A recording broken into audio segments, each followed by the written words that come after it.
Hello friends, how are you? Welcome to Indira civil services with Anuj Patel. हम लोग बात कर रहे थे एनसीईआरटी के सेक्शन के पॉलिटी हिस्ट्री सेक्शन के अंतर्गत क्लास 7 की जो पाठ्य पुस्तक है आप देखेंगे हमारे अतीत भाग 2। तो इस पे हम लोग चर्चा कर रहे थे। इसके हम चैप्टर 3 में हैं और दिल्ली के सुल्तान। तो देखेंगे इस दिल्ली के सुल्तान में चैप्टर 3 में पार्ट 3 में हम लोग क्या क्या पढ़ेंगे। इससे पहले हम देखेंगे कि हमें एनसीईआरटी क्यों पढ़नी चाहिए। सबसे पहले हमको देखना है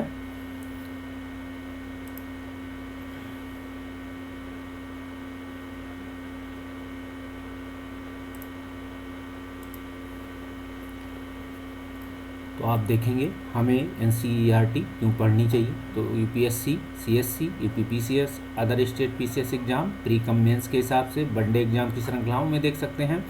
साथ ही अगर आपका ऑप्शनल सब्जेक्ट हिस्ट्री है, यूपीपीसीएस, यूपीएससी, सीएससी या पीसीएस अदर स्टेट पीसीएस में है, नेट में है या नेट दे रहे हैं, पीजीटी दे रहे हैं, तब भी आप इस सब्जेक्ट को देख सकते हैं। साथ ही आप देखेंगे हम लोग दिल्ली के सुल्तानों के बारे में देखे थे, पार्ट 2 कंप्लीट कर चुके हैं।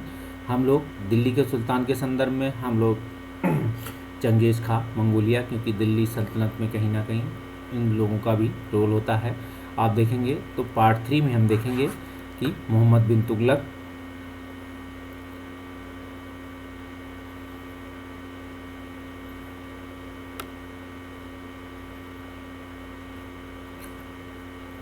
तो इसमें हम देखेंगे अलाउद्दीन खिलजी और मोहम्मद बिन तुगलक, क्योंकि दोनों ही टॉप देख सकते हैं कि दिल्ली पर इनके समय जो मंगोलिया के आक्रमण थे, मंगोल आक्रमण हुए, इनके समय में गनकेन का हमला हुआ। तो दिल्ली पर इन पे देखेंगे 2 बार हमले हुए हैं, 1299 और 1300 के राउंड में, और दूसरा हमला हुआ 1302 से 1303 में। इनका सामना करने के लिए अलाउद्दीन खिलजी ने एक विशाल सेना खड़ी की थी।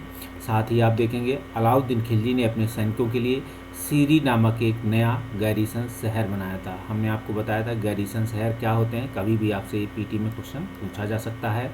तो ऐसा स्थान जहां सैनिकों के लिए या उनके रखरखाव या उनके खान पान या उनके सारी चीज़ रहने और बसने के लिए जो शहर बसाया जाए या जो किला बनाया जाए, उसे हम गैरीसन शहर के नाम से जानते हैं। इसको आप मानचित्र में भी देख सकते हैं। साथ ही आप ये देखेंगे सैनिकों के पेट भरने की समस्या को गंगा यमुना के बीच की भूमि को से कर के रूप में खेती की पैदावार इकट्ठा की करने के लिए हल किया गया, और किसानों की पैदावार का 50% हिस्सा कर के तौर पर तय किया गया। इस क्वेश्चन को आप याद रखिएगा, कभी पीसीएस वाले क्वेश्चन पूछ सकते हैं कि ये कितना किसानों से कर के रूप में कितना, तो 50% अलाउद्दीन खिलजी के रूप में के समय लिया जाता था। साथ ही इसी के साथ हम लोग मोहम्मद बिन तुगलक को भी देखते चलते हैं। तो जब दिल्ली पर अलाउद्दीन खिलजी के समय 2 हमले होते थे, 1299 और 1300 के, दूसरा 1302 से 1303 के बीच में। तो देखेंगे मोहम्मद बिन तुगलक के समय, मोहम्मद बिन तुगलक के शासनकाल के प्रारंभिक वर्षों में सल्तनत पर हमला हुआ, मंगोल सेना परास्त हो गई। मोहम्मद तुगलक को अपनी सेना की शक्ति और अपने संसाधनों पर इतना विश्वास था कि उसने ट्रांस ऑक्सेनिया पर आक्रमण की योजना बनाई। तो आप देखेंगे इसके साथ ही एक स्थायी सेना तैयार करना उनका आक्रामक कदम था। तो मोहम्मद बिन तुगलक के शासन वर्षों में आप देखेंगे सल्तनत पर हमला, मंगोलियाई हमला होता है, मंगोल सेना लेकिन क्या होती है, परास्त हो जाती है। मोहम्मद बिन तुगलक को अपनी सेना की शक्ति और संसाधनों पर विश्वास था, क्योंकि तुगलक, और आप देखेंगे इसी के साथ मोहम्मद तुगलक क्या करते हैं, ट्रांस ऑक्सेनिया का एक शहर जो है इस पर आक्रमण की योजना बना लेते हैं, एक स्थायी सेना तैयार करते हैं, और आक्रमण इनका ये एक अगला कदम माना जाता है।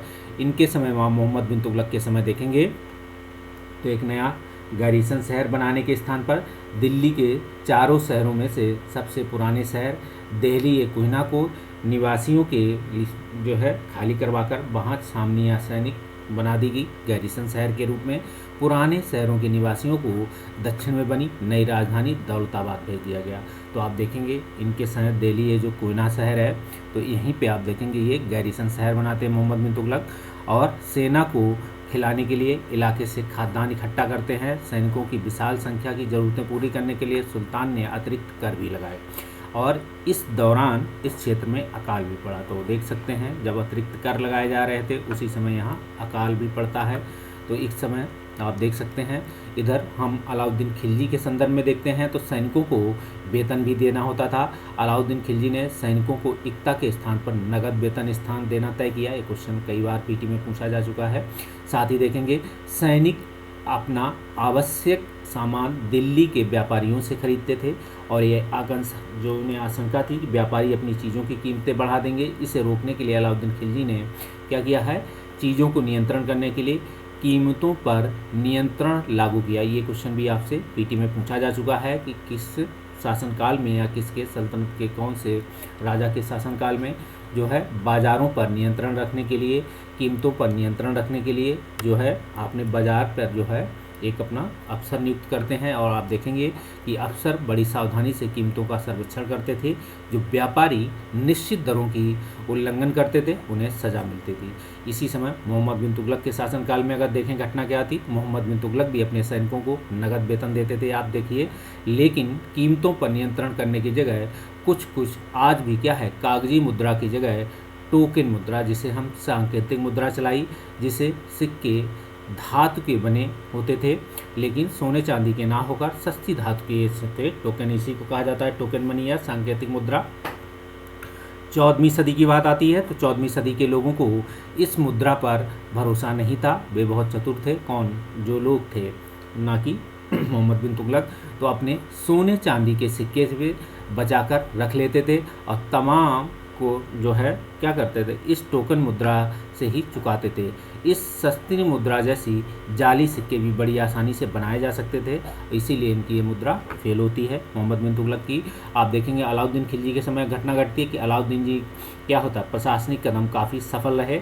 इतिहासकारों ने कीमतों से कमी और बाजार में वस्तुओं की कुशलता से आपूर्ति के लिए शासनकाल ही बहुत ही प्रशंसा की जाती है। किसके, अलाउद्दीन खिलजी के शासनकाल की। मंगोल आक्रमण के खतरे को भी इन्होंने सफलतापूर्वक भांप लिया था, आप याद रखें। और ये देख सकते हो कि इन्होंने मंगोल आक्रमण को टाल दिया था। मोहम्मद बिन तुगलक के द्वारा उठाया गया प्रशासनिक कदम काफ़ी असफल रहे, आप देख सकते हैं। कश्मीर पर उनका आक्रमण पूरी तरह विफल रहा। ठीक है, ऐसा क्वेश्चन कभी पीटी में पूछा जाए कि किस शासनकाल कश्मीर पर आक्रमण किया और पूरी तरह विफल रहा, मोहम्मद बिन तुगलक के समय। आप देखेंगे तब उसने तुरान पर हमला करने का इरादा छोड़ दिया। तुरान पर, क्योंकि कश्मीर से फिर तुरान जाना था उन्हें, अपनी विशाल सेना को भंग कर दिया इन्होंने। और इसी बीच उसने प्रशासन संबंधी जो कदम उठाए थे उनसे कई परेशानियां पैदा हो गई। तो आप देखेंगे दौलताबाद ले जाने से लोग बहुत नाराज़ थे। दिल्ली से दौलताबाद राजधानी इन्होंने स्थानांतरित की। ठीक है, करों में आप देखेंगे वृद्धि की, गंगा यमुना में दोआब में अकाल से विक्षुब्ध जनता बगावत पर उतर आई। तो पहला कारण इनकी असफलता का, दौलताबाद से दिल्ली से दौलताबाद राजधानी, ठीक है, करों में वृद्धि। दूसरा, गंगा यमुना के दोआब में अकाल से विक्षुब्ध, तो तीसरा कारण। और इसी समय मोहम्मद बिन तुगलक को अंततः टोकन मुद्रा भी वापस करनी पड़ी। तो टोकन मुद्रा भी असफल सिद्ध हुई एक तरीके से। तो चौथा पॉइंट, तो आप देखेंगे यही सब असफलता के कारण है। आप इन्हें मेंस पॉइंट ऑफ व्यू से भी देख सकते हैं और आप लिख सकते हैं। इन तमाम असफलताओं की गिनती करने में हम कभी कभी भूल जाते हैं कि सल्तनत के इतिहास में पहली बार दिल्ली के सुल्तान ने मंगोलों के इलाके से फतह करने के अभियान की योजना बनाई थी। ठीक है, जहां अलाउद्दीन खिलजी का बल प्रतिष्ठा पर था, वहीं मोहम्मद बिन तुगलक द्वारा उठाए गए कदम मंगोलों के विरुद्ध सैनिक आक्रमण की योजना का हिस्सा था। आप देखेंगे अलाउद्दीन खिलजी प्रशासनिक व्यवस्था अच्छी की, लेकिन क्या है, उन्होंने मंगोल आक्रमण के खतरे को टाला। ठीक है, और अपनी सीमा में जिसका पीछा करते हुए मंगोल आए थे उनको अपनी सीमा से बाहर किया और वो फिर इसके बाद मंगोल आक्रमण टल जाता है। इसके साथ ही आप देखेंगे लेकिन मोहम्मद बिन तुगलक मंगोल सेना को परास्त भी करते हैं। मंगोल सेना को परास्त करने के साथ अगर वो कश्मीर की हमले पे देखेंगे तो कश्मीर पे अगर हार ना हुई होती तो शायद वो तुरान पर भी आक्रमण करते। इसके साथ वो ट्रांस आक्सेनिया पर भी हमले की योजना बनाते हैं, उनका अगला कदम था, आप देख सकते हैं। तो कहीं ना कहीं आप देखेंगे मोहम्मद बिन तुगलक के कुछ कदम बहुत ही सराहनीय थे, लेकिन कुछ उनकी नीतियां ऐसी रहीं जो कहीं ना कहीं आप देखेंगे किस आधार पर कि उनको असफल योजना करती हैं। कहीं ना कहीं उनकी योजना अच्छी थी लेकिन एप्लीकेशन या उनकी जो प्रशासनिक या उनके जो सिपह सलार थे या उनके कह सकते हैं कि सिपह सलार के साथ जो योजना को लागू करने जो एग्जीक्यूट करते थे वो कहीं ना कहीं इसमें गड़बड़ी कर गए। तो उनकी योजना, नहीं तो सांकेतिक मुद्रा भी उनकी योजना ऐसी कहा जाता है कि अगर ये योजना ठीक से लागू हो जाती तो बहुत ज़्यादा प्रॉब्लम सॉल्व हो, मतलब बहुत हद तक, काफ़ी हद तक जो प्रॉब्लम्स थी वो भी सॉल्व होती। और करों में दोआब में वृद्धि कहीं ना कहीं, और कुछ अकस्मात ऐसी घटना कि जब वो कर बढ़ा रहे थे उसी समय गंगा यमुना दोआब में अकाल पड़ रहे थे, तो ये भी एक हिस्सा आप देख सकते हैं। तो 15वीं से 16वीं सदी की बात करें, शताब्दी में सल्तनत कैसा रहा होगा, तो आप देख सकते हैं कि आप पाएंगे इस समय क्या होगा, तुगलक वंश के बाद शुरू होगा 1526 तक दिल्ली तथा आगराबाद पर सैयद और लोधी वंश का। लोधी और सैयद वंश का तो समय बहुत छोटा रहता है, लोधी वंश कुछ समय तक चलता है, जब तक जौनपुर, बंगाल, मालवा, गुजरात, राजस्थान पूरे दक्षिण भारत में स्वतंत्र शासक खड़े हुए थे। क्योंकि जैसे ही तुगलक वंश का अंत होता है, तुगलक वंश के अंत के साथ जो इनके रजवाड़े या जो इनके स्वतंत्र इनके सैनिक थे, जो इनके देख सकते हैं, जो इनके सामंत थे, जो इन्होंने देख सकते हैं, तो जौनपुर, मालवा, गुजरात, राजस्थान, ये यहीं पे कहीं ना कहीं क्या करते हैं, इसी समय ये अपने आप को स्वतंत्र शासक एक राजा के रूप में स्थापित करते हैं। और इसी समय आप देखेंगे दिल्ली तथा आगरा पर सैयद वंश की शुरुआत होगी, इसके बाद लोधी वंश की शुरुआत होगी। तो आप देखेंगे उनकी राजधानियाँ समृद्ध थीं। तो आप देखेंगे राज्य फल फूल रहे थे। इस काल में अफगान और राजपूत जैसे नए शासक भी उभर के सामने आए।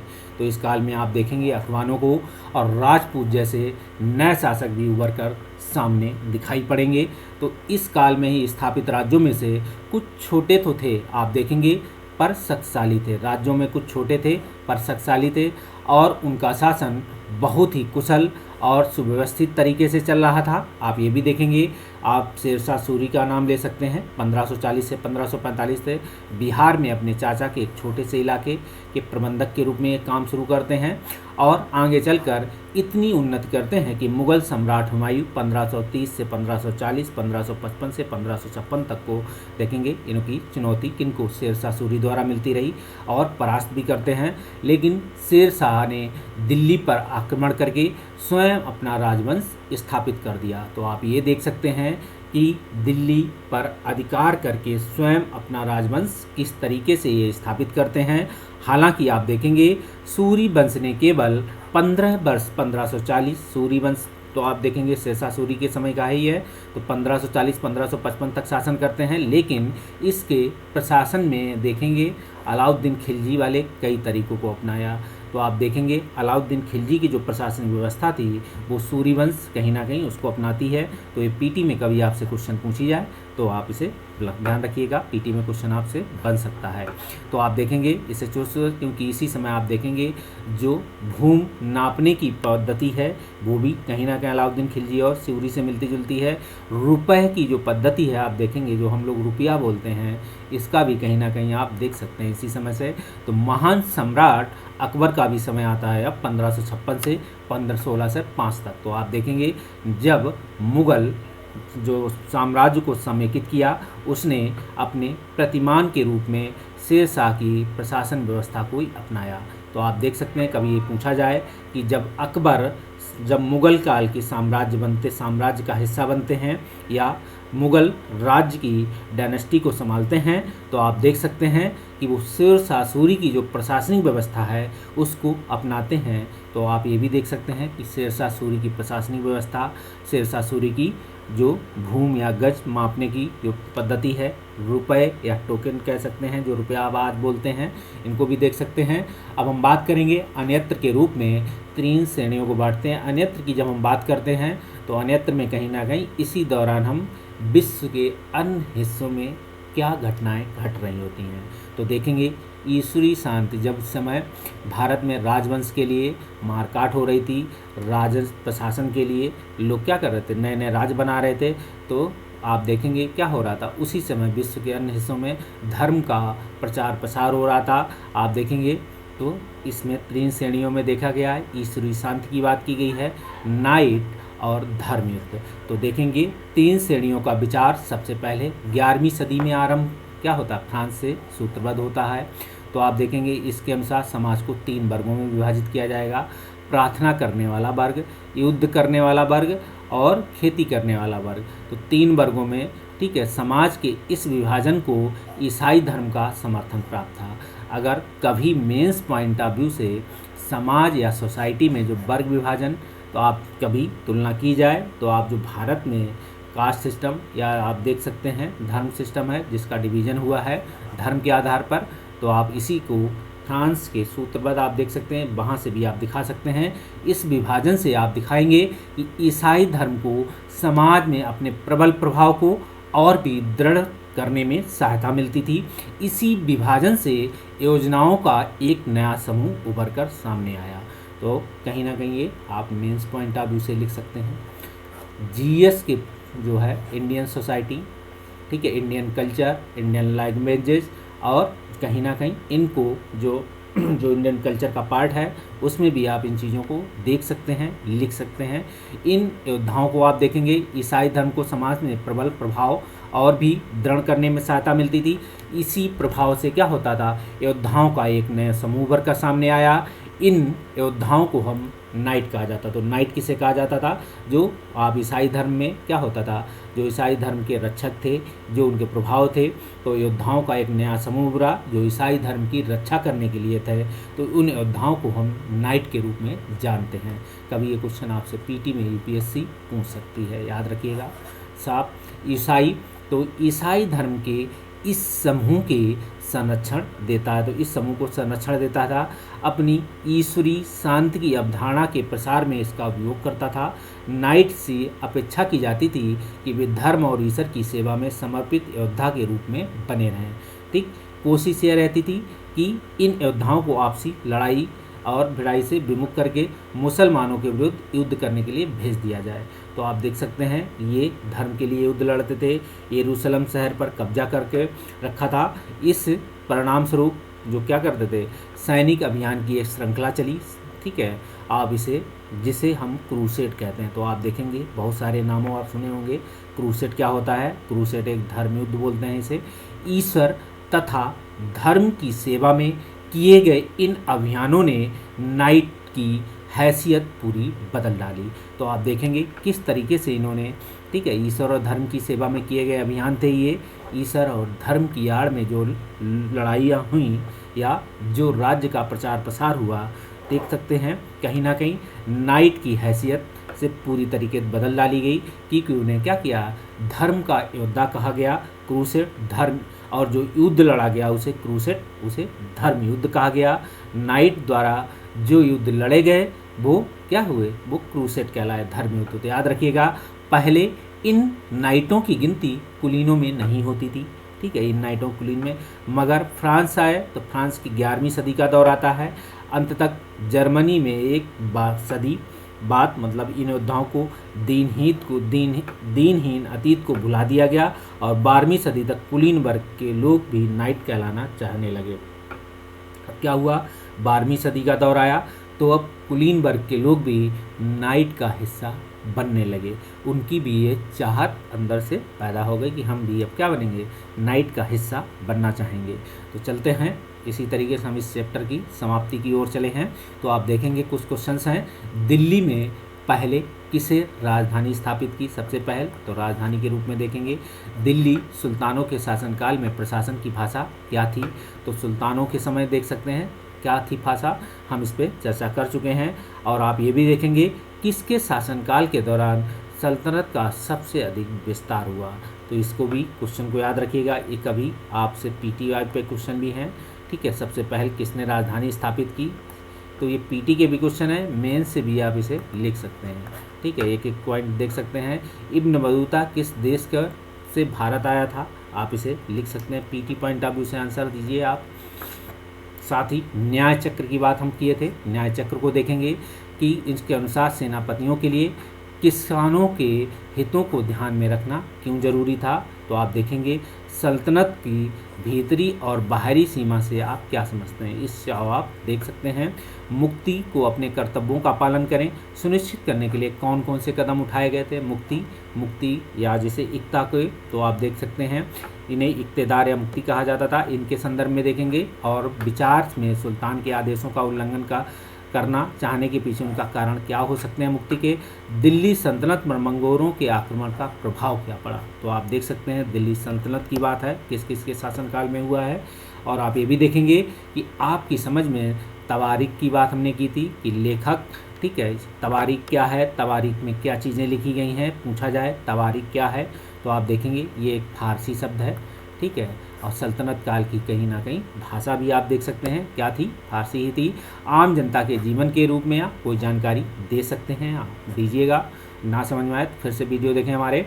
दिल्ली सल्तनत के इतिहास में रजिया सुल्तान अपने ढंग की एक ही थी। तो देख सकते हैं कि पहली बार इतिहास में रजिया सुल्तान का नाम आता है। रजिया सुल्तान के साथ में आप देखेंगे आंध्रा के रीजन की एक लेडी और निकल के आती है। उनमें आप नेताओं से ज़्यादा तो उनके बारे में, रजिया के बारे में कोई एक इतिहासकार कुछ लिखना भी चाहते हैं तो उनको देख सकते हैं।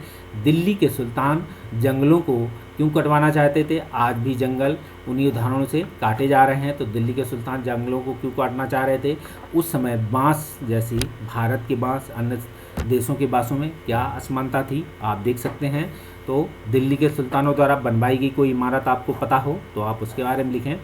और आप देख सकते हैं कोई ऐसी इमारत जो 12वीं से 15वीं सदी के बीच बनाई गई हो। इनमें कई इमारतों का वर्णन कीजिए और रेखाचित्र के रूप में, रेखाचित्र मत बनाइए, ये कोई रेखा गणित नहीं है, इतिहास है। तो आप देखेंगे शब्द बीज के रूप में तो इक्ता क्या है, तारीख क्या है, गैरिसन क्या है, मंगोल क्या है, लिंग क्या है, खराज क्या है। खराज पीटी में पूछा जा चुका है, इक्ता पीटी में पूछा जा चुका है।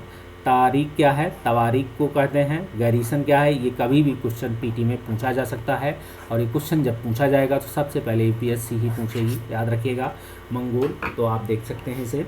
इस तरीके से हम कहीं ना कहीं इस चैप्टर को ख़त्म करते हैं। आई होप आपको हमारा पढ़ाया हुआ अच्छा लगा होगा। अगर पढ़ाया हुआ अच्छा लगा हो तो प्लीज़ लाइक और सब्सक्राइब, कमेंट करें और अपने सजेशन दें, एंजॉय करें, मज़े करें। तब तक मिलते हैं अगले वीडियो में, तब तक के लिए बाय बाय।